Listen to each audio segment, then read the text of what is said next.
लोकसभा चुनाव के लिए बीजेपी ने 195 कैंडिडेट्स का ऐलान कर दिया है।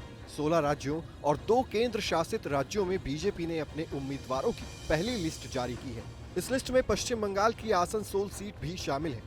बीजेपी ने भोजपुरी फिल्म इंडस्ट्री के स्टार पवन सिंह को मैदान में उतारा था। बता दें कि आसनसोल से पवन सिंह को उम्मीदवार बनाए जाने के बाद बंगाल में विवाद शुरू हो गया था। तृणमूल की राज्यसभा सांसद सागरिका घोष ने उनके गाने के कई किस्से उठाए, जहां सागरिका घोष ने हम हसीना बंगाल के गाने के साथ सवालों की झड़ी लगा दी थी।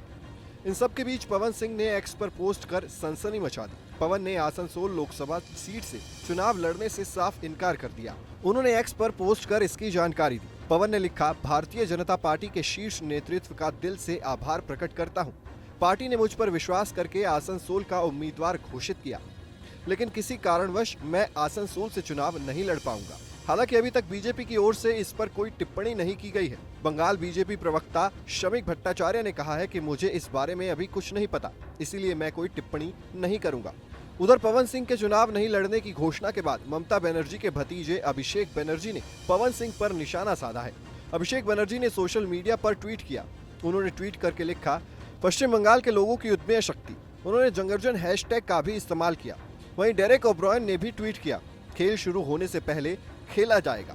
बता दें कि इस बात को लेकर काफी उत्सुकता थी कि बीजेपी आसनसोल से शत्रुघ्न सिन्हा की जगह किसे मैदान में उतारेगी। इसी बीच अग्निमित्रा पॉल और पवन सिंह का नाम सामने आया था। आसनसोल से बड़ी संख्या में भोजपुरी वोटर है। चूंकि सोशल मीडिया पर पवन सिंह की लोकप्रियता जबरदस्त है, वो एक अभिनेता और गायक है, राजनेता उन्हें ध्यान में रख रहे थे। शनिवार को उम्मीदवारों की सूची की घोषणा के बाद सामने आए 20 नामों में पवन सिंह भी शामिल थे।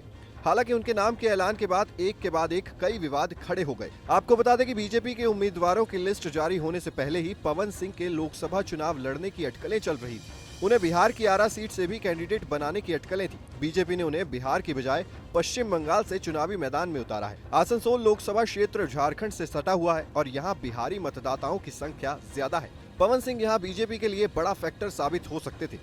अब जब उन्होंने उम्मीदवार बनने से इनकार कर दिया है, तो भाजपा को नए उम्मीदवार की तलाश करनी पड़ सकती है।